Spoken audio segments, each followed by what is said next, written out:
Bueno, nosotros ya vimos lo que es tejido nervioso. Dentro del tejido nervioso nosotros hablamos de que existía un sistema nervioso periférico y un sistema nervioso central, ¿sí? Y dentro de esta división nosotros habíamos hecho una división en cuanto a los componentes de estos dos sistemas nerviosos, tanto a nivel celular como a nivel de órganos y tejidos.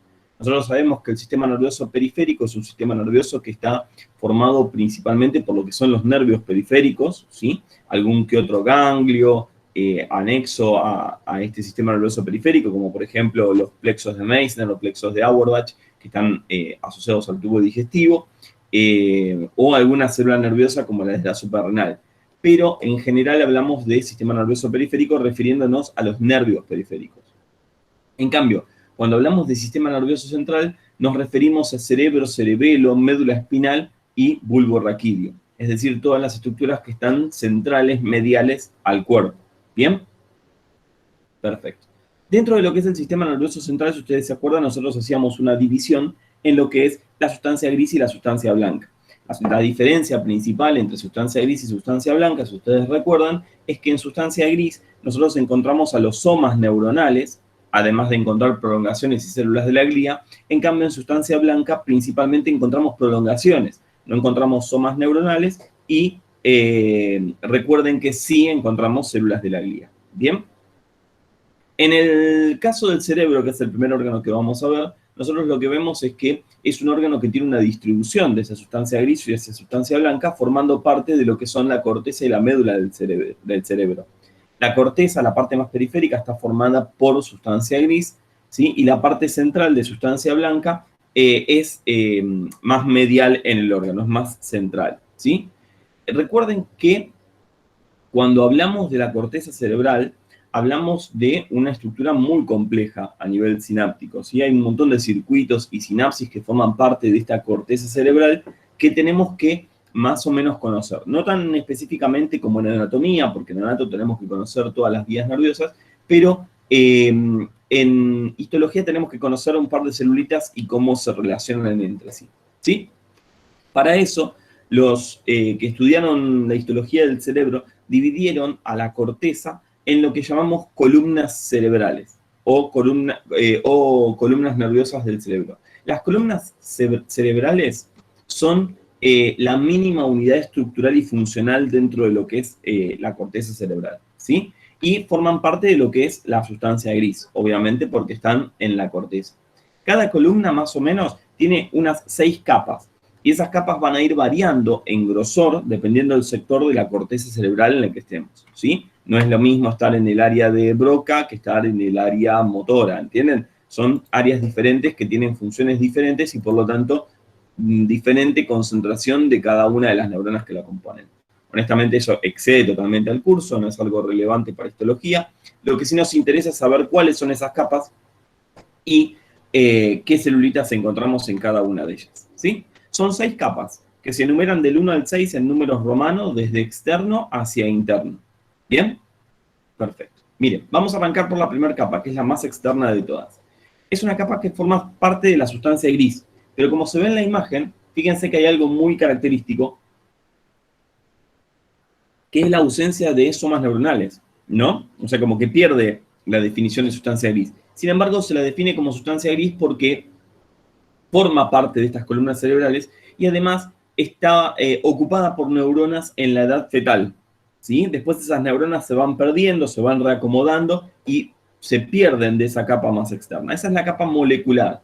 Se la llama justamente molecular porque los únicos núcleos que se ven son núcleos muy chiquititos que corresponden a células de la glía en su mayoría. Como les decía, casi no tiene somas neuronales y si hay se encuentran de manera muy difusa, ¿sí? Y lo que vamos a encontrar principalmente en esta capa, en la capa molecular, que es la más externa, es la disposición de prolongaciones que se orientan de forma horizontal, es decir, transversales a la columna cerebral. Fíjense que esas prolongaciones vienen de células de todo el resto de las capas de la columna cerebral. ¿Sí? Bien, perfecto. Por debajo de esa capa, que es la más externa, que es la capa 1 o capa molecular, vamos a encontrar la capa 2, que es la capa granular interna.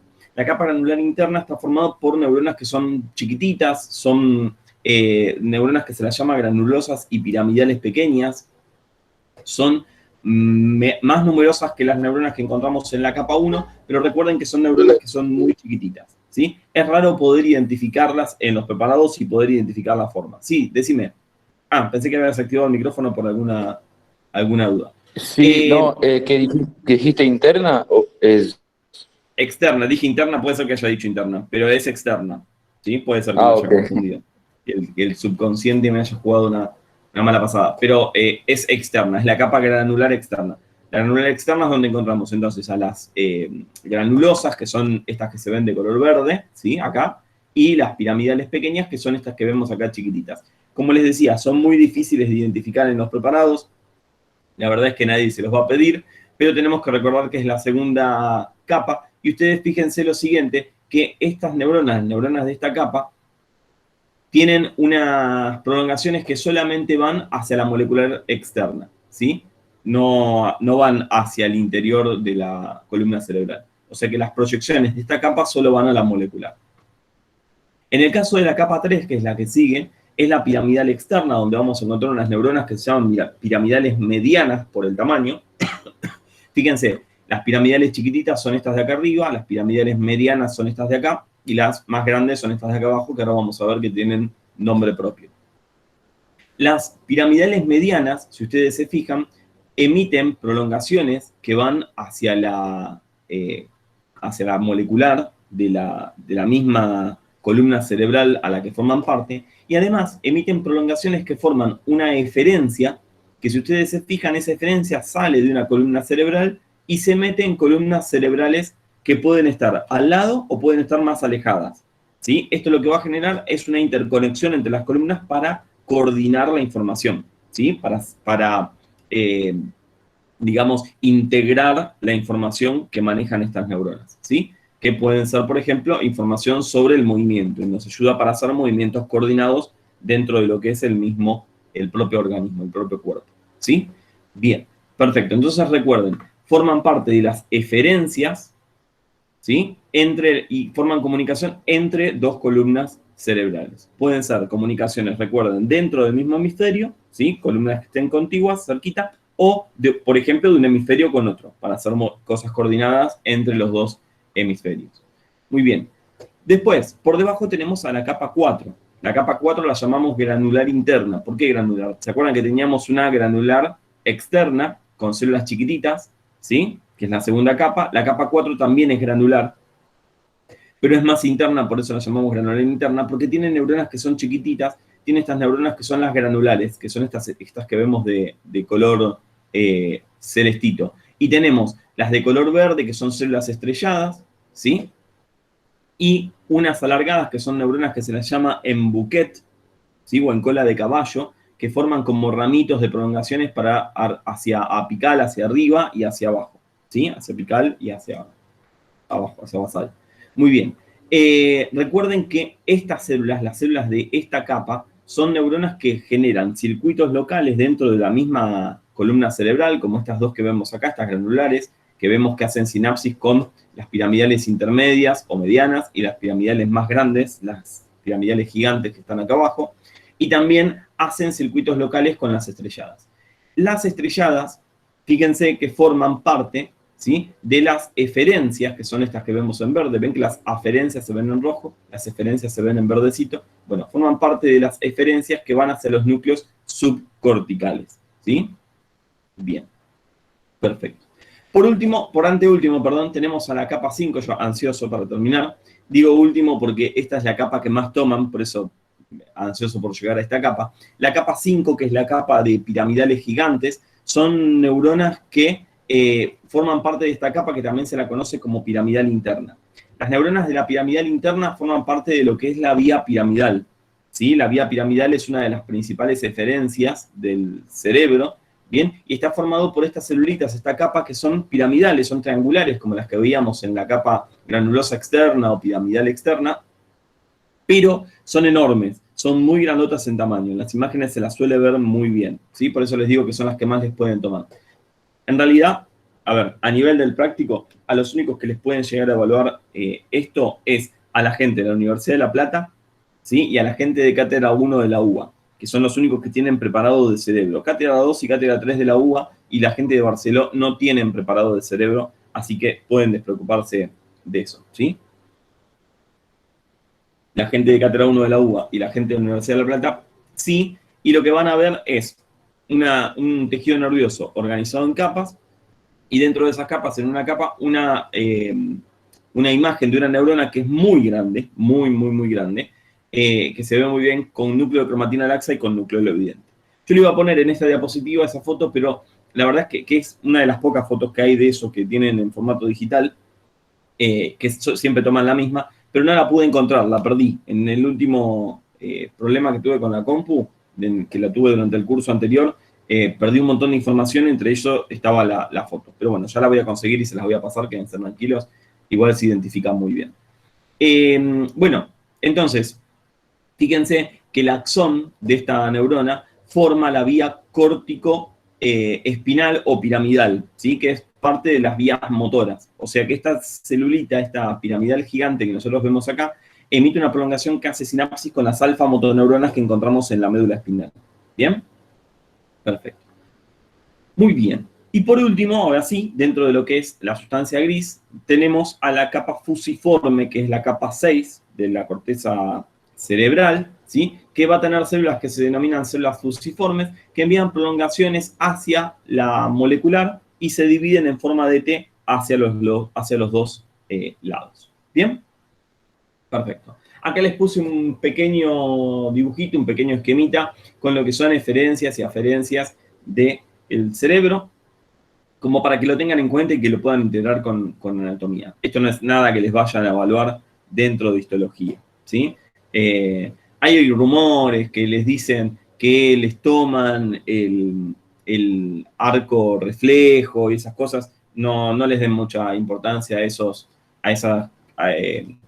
rumores que se corren, porque no es real. Eso se evalúa en fisiología. Si ustedes tengan en cuenta acá, lo que tienen que tener en cuenta es que dentro de un arco reflejo van a actuar la vía córtico-espinal, que son las vías motoras, ¿sí? Y las alfa-motoneuronas dentro de lo que son las neuronas de la médula espinal, que son las motoneuronas principales a nivel de la motilidad de los músculos somáticos, ¿sí? De los músculos esqueléticos. Nada más que eso. Después despreocúpense.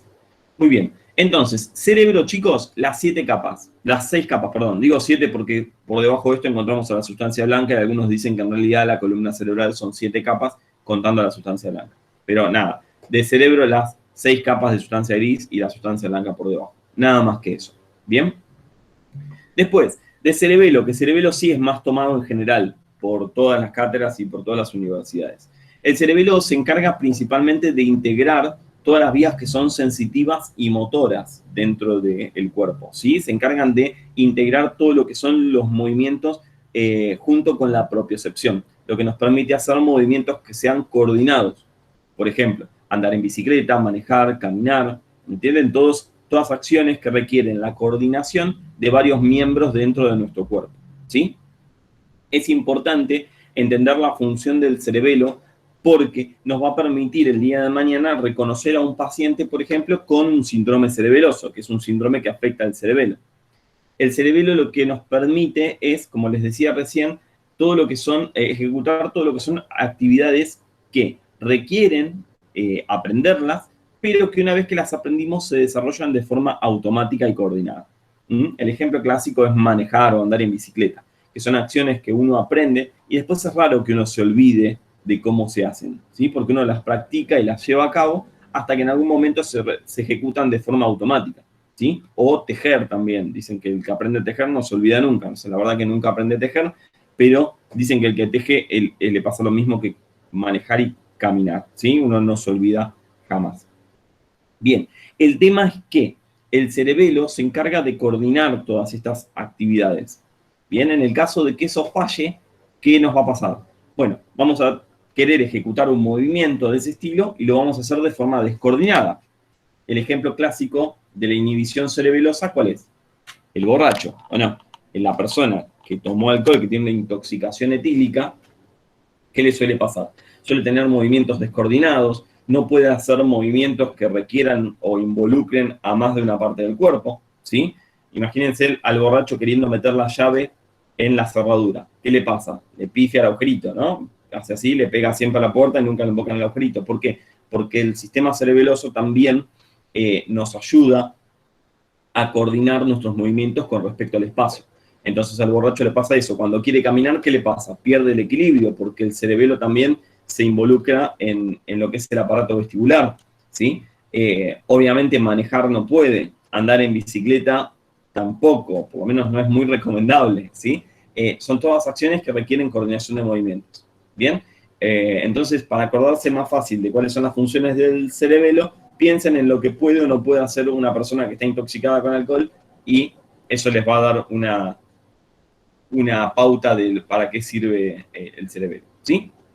Bien. Con respecto a la sustancia, también se distribuye una parte más externa en sustancia gris y una parte más interna en sustancia blanca. En la sustancia gris vamos a encontrar 3 capas que forman parte de la corteza cerebelosa, que van a ser la capa molecular, que es la más externa, ¿sí? Que es donde encontramos a las células estrelladas, que son estas que dicen CE, y a las células en cesto, que son estas que dicen CC, ¿sí? Estas neuronas son neuronas muy chiquititas, forman parte de esta capa molecular, son escasas, como en cerebro. ¿Vieron que en cerebro también teníamos la capa molecular que tenía escasas neuronas? Bien, son escasas y se encargan principalmente de hacer sinapsis, fíjense, con esta celulita que está acá, que es la célula de Purkinje.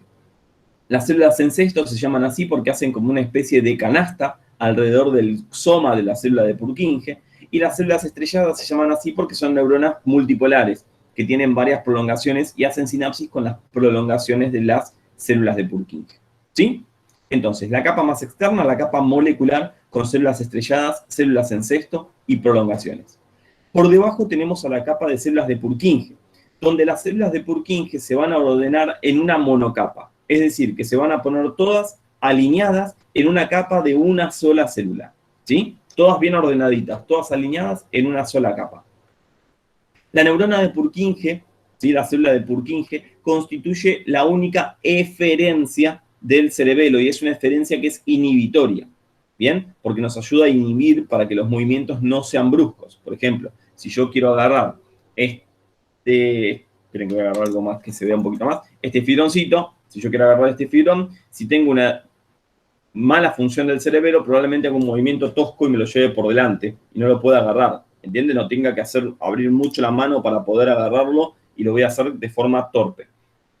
En cambio, la función del cerebelo a través de las células de Purkinje, ¿cuál es? Es inhibir ese movimiento tosco para que sea un movimiento más fino y yo pueda agarrar, ¿sí?, el fibrón sin ninguna dificultad. ¿Bien? Vieron que ahí la pifié en el primer intento y si así lo intenté agarrar, le pifié a la distancia porque me estaba mirando en la cámara en lugar de estar mirando el fibrón. Bueno, si eso me pasara mirando el fibrón, es un síntoma de un síndrome cerebeloso, por ejemplo, ¿sí? Porque tengo pérdida de coordinación con respecto al espacio. ¿Bien? Bueno, bárbaro. Entonces, la célula de Purkinje, recuerden, única eferencia del cerebelo. ¿Bien? Ordenadas en una monocapa. Después, por debajo vamos a tener a la capa granulosa, que es la que se encuentra acá abajo. En la capa granulosa, ¿qué células hay? Bueno, miren. Hay unas neuronas chiquititas que se llaman células grano. Las células grano son estas neuronas bien chiquititas que están acá, ¿sí? Que se ven de color rojo. Emiten prolongaciones, fíjense, hacia la capa molecular, que se dividen en forma de T, que forman lo que se llaman las fibras paralelas, ¿sí? Porque son paralelas a la corteza, recorren toda la corteza de forma horizontal. Esas neuronitas hacen sinapsis además con otras prolongaciones de unas células que se llaman células de Golgi. Las células de Golgi son células que se encuentran también en la capa granulosa y emiten prolongaciones que hacen sinapsis con las dendritas de las células grano y emiten prolongaciones tipo axón hacia la capa molecular. ¿Bien? Perfecto. Muy bien. ¿Qué otras cosas podemos encontrar dentro de la capa granulosa? ¿Por qué dije glomerular? Porque una de las cosas que podemos encontrar es justamente esto que está acá, que es el glomérulo cerebeloso. ¿Bien? ¿Qué es el glomérulo cerebeloso? Escuchen, porque esto es pregunta de examen segura. El glomérulo cerebeloso es una estructura sináptica, es un centro integrador de información. Es una estructura que se forma por la sinapsis entre más o menos unas 20 de estas células chiquititas que son las células grano, ¿sí? Fíjense que emite dendritas hacia este punto central. También incluye dendritas de las células de Golgi que se encuentran en la capa granulosa, ¿sí? Y fíjense que las células de Golgi y las células grano hacen sinapsis con esta cosa que se ve acá. ¿Ven esa cosa que parece una hoja? Bueno, ¿qué es eso? Eso es una prolongación, que es una aferencia del cerebelo. El cerebelo tiene dos aferencias. Una aferencia es esta, que corresponde a lo que son las fibras musgosas. ¿Qué son las fibras musgosas? Son fibras aferentes que vienen desde el exterior del cerebelo, valga la redundancia, y hacen sinapsis con las células grano y con las células de Golgi, formando lo que es el glomérulo cerebeloso. Bien, integrando la información propia de la corteza cerebelosa con la información que viene desde el exterior, que suele ser información propioceptiva, ¿sí? Es decir, de la relación propia del cuerpo con respecto al propio cuerpo o del cuerpo con el espacio. Muy bien, entonces, ¿qué es el glomérulo cerebeloso? Es esta estructura que se ve acá. Es una sinapsis entre las fibras musgosas, que son aferencias cerebelosas, las células grano, o células de la capa granulosa, y las células de Golgi, que se encuentran en la capa granulosa también. Bien, todo eso forma lo que es el glomérulo cerebeloso, una estructura sináptica integradora. Bien, ahora, además del glomérulo cerebeloso, de las fibras musgosas que hacen sinapsis en el glomérulo cerebeloso, hay otras aferencias cerebelosas, pero que hacen sinapsis directamente con las prolongaciones de las células de Purkinje. Y son las que vamos a llamar fibras trepadoras. Las fibras trepadoras ascienden a través de la capa granulosa, pero sin dejar ninguna prolongación, y recién se ramifican dentro de lo que es la capa molecular. Recuerden, las fibras musgosas están en la granulosa. Las dos terminan en osa, es una rima, ¿sí? Musgosas, granulosas. En cambio, las trepadoras, como trepan, se van bien alto y llegan hacia la parte más alta de la corteza cerebelosa. ¿Está bien? Entonces, las trepadoras hacia la molecular y las musgosas en la capa granulosa. ¿Bien? Perfecto. Con respecto a las tinciones para esta técnica, para estos preparados, perdón, recuerden que se usan principalmente tres tipos de tinciones para lo que es tejido nervioso, que son la tinción de Nissl, que utiliza solamente colorantes básicos. Este es un preparado de cerebelo, por ejemplo, teñido con Nissl, ¿sí? Fíjense en la organización, ¿ven esos puntitos más oscuros? Esos son células de Purkinje. Por encima la molecular, que es esta clara. Por debajo la granulosa, que es esta más oscura. Y por debajo de la granulosa, la sustancia blanca que se encuentra más en el centro y está formada principalmente por las prolongaciones. Recuerden eso, ¿sí? Entonces, molecular más externa, Purkinje, la monocapa de neuronas, granulosa por debajo. Todo eso sustancia gris. Y por debajo de eso, sustancia blanca con las prolongaciones. Ahora, esta es la técnica de Nissl, les dije, que es solamente una mezcla de colorantes básicos. Después tenemos las técnicas que se basan en sales de plata, como son estas tres imágenes que vemos acá, ¿sí? Que en este caso corresponde a una técnica que es la técnica de Cajal.